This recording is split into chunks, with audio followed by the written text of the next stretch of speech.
Good morning, long time no vlog. So I figured I would start taking the initiative to start applying for cybersecurity jobs.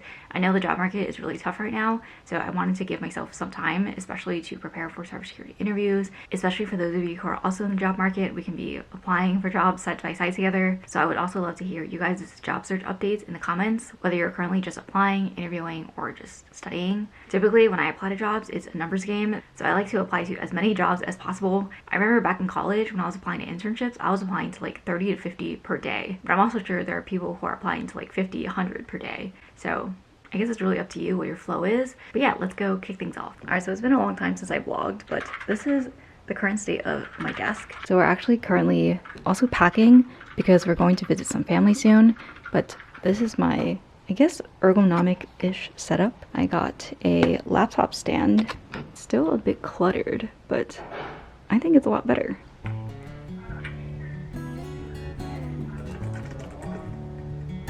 Also, by the way, if you haven't already, you should join or consider joining our Discord. And if you ever have questions on like cybersecurity careers or applying to jobs or certifications or things like that, you can always ask, and most likely someone will answer you within at least like a day or two, or I'll answer you.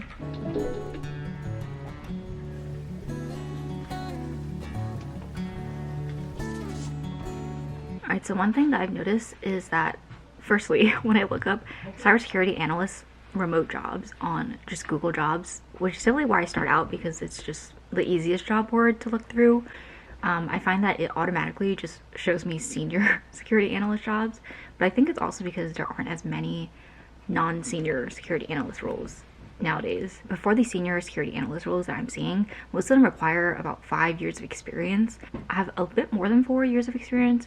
I think that's cutting it close enough for me to be okay with applying. So I would be applying to normal security analyst roles as well as senior security analyst roles. I know originally I was considering some security engineering roles, which for anyone who may be wondering what roles I'm actually applying for, the specific titles are security analyst or senior security analyst, but I would have considered security engineers as well. Probably not a senior security engineer, but I do think that's a potential option. And I do think when you're applying to jobs, it does help to have like 3 to 4 titles that you're interested in applying for. So then it makes it a little bit easier for you to actually cast a wider net. Also, I usually do this like side by side with another vlog. Yeah, this is a typical security analyst role that I'm looking at.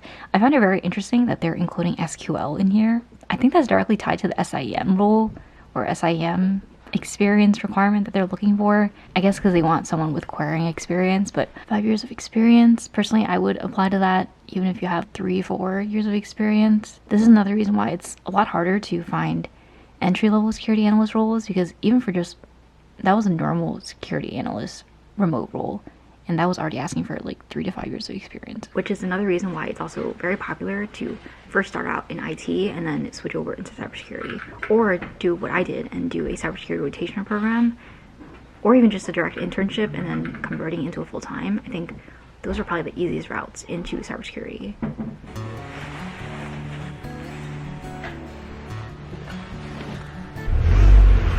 Also, this jacket was heavily overkill. Like, it's so hot out here.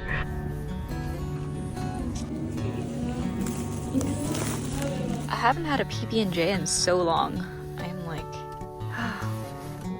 this looks so good. Caviar on top, and then inside we have scoop. Oh, is it fish and chips?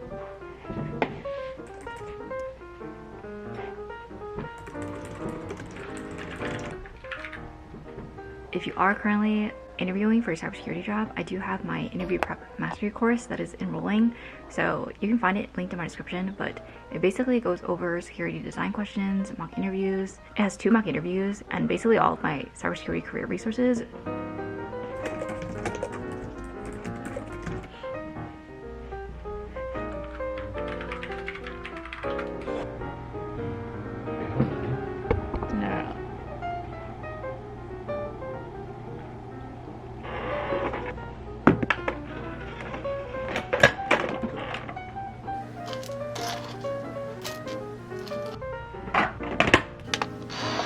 Alright, so now I'm back upstairs because we really have to start packing. I don't think I've officially announced anything about this trip before. So basically we're going to be visiting family in Asia, and this is going to be a relatively long trip. It's going to be about a few weeks, 3.5 weeks I believe, which is a very long time if you're considering in terms of PTO. And because the date wasn't finalized yet, I just haven't started packing until it was. And because the date was officially finalized yesterday, and today's Tuesday by the way, and our flight leaves on Thursday morning at 1 p.m.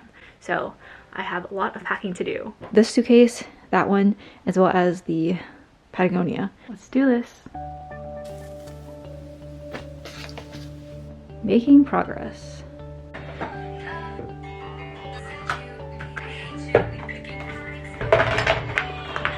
Alright, so I'd say I'm about 70% packed, so that's great. I also saw this really interesting statistic the other day, and I wanted to share with you guys. I think I probably already shared it on LinkedIn by the time you watch this video, but it's basically a statistic about what recruiters are looking for when they are looking for cybersecurity candidates, specifically around certifications. It's basically the relative value for cybersecurity certifications for job candidates.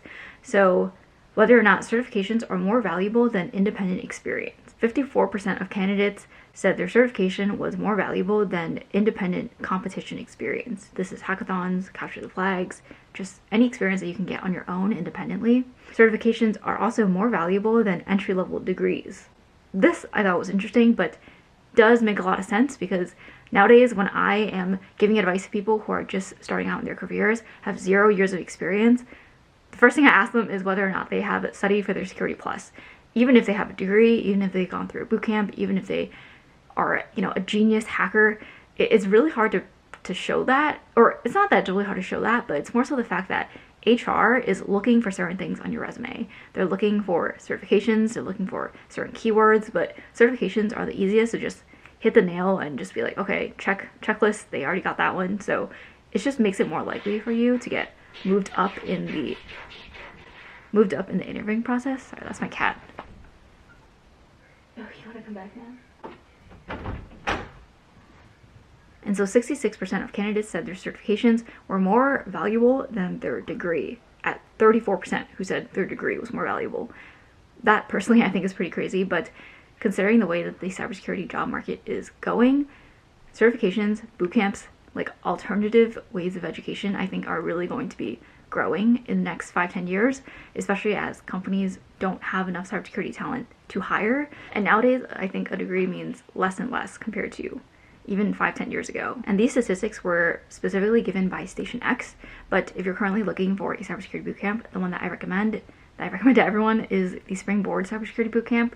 This one is, first of all, has a 100% job guarantee if you qualify, and if you can't find a job within a certain amount of time after graduating from the bootcamp, you'll get a 100% refund, which is awesome. That basically just removes a lot of the risk of a bootcamp, I would say. They also provide career support, a technical cybersecurity curriculum, projects, etc. And you can also get $1,000 off using my code with Sandra, and everything will be linked in my description. Yeah. I don't know if you guys are a segment on romantasy, but then we chatted about some books on contemporary romance and some romantic. Oh my god. I swear it's been so long since I vlogged. I don't know how to vlog. But basically, that is kind of my day nowadays. Most of my day is spent on YouTube, whether it's filming, editing. Honestly, those are the main things. Or I guess researching topics for videos, depending on what the topic is. Sometimes if it's like news based, like the recent one, or it's not recent, it was like a month ago by now, I posted a video on the Mirai botnet.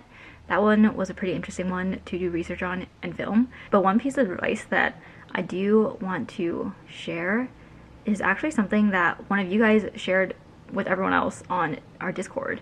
And basically the way he was in a cybersecurity contractor role for 6 months out of college or boot camp, and then he basically started out in that temp role, and then as it was ending he was looking for other roles.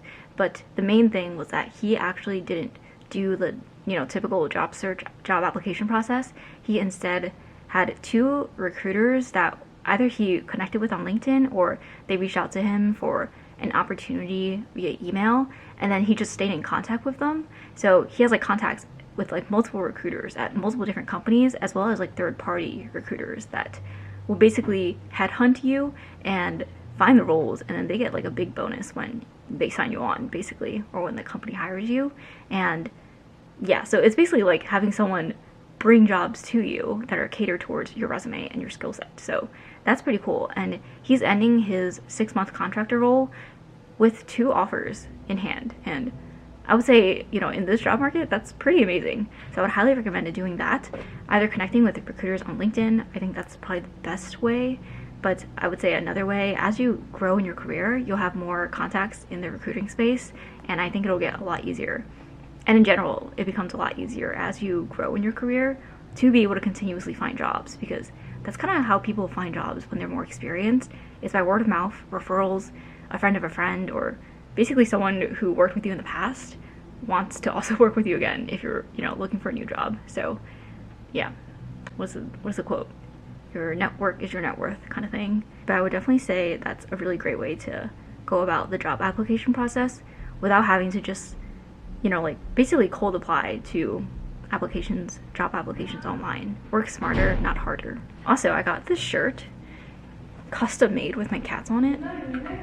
Best purchase of the year. Alright, but I think I'm going to end the vlog here. Thanks for coming along with me, even though I definitely didn't film as much of my day as I probably could have. But again, I kind of sat at my desk basically 85% of today. So usually I'm at my desk if I'm at home. And the only times we really go outside are to get food or if we're traveling for something.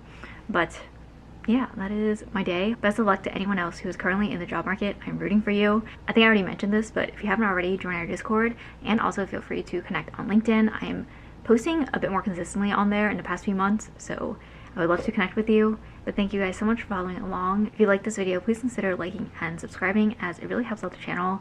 And hopefully I'll see you guys in my next video. Bye!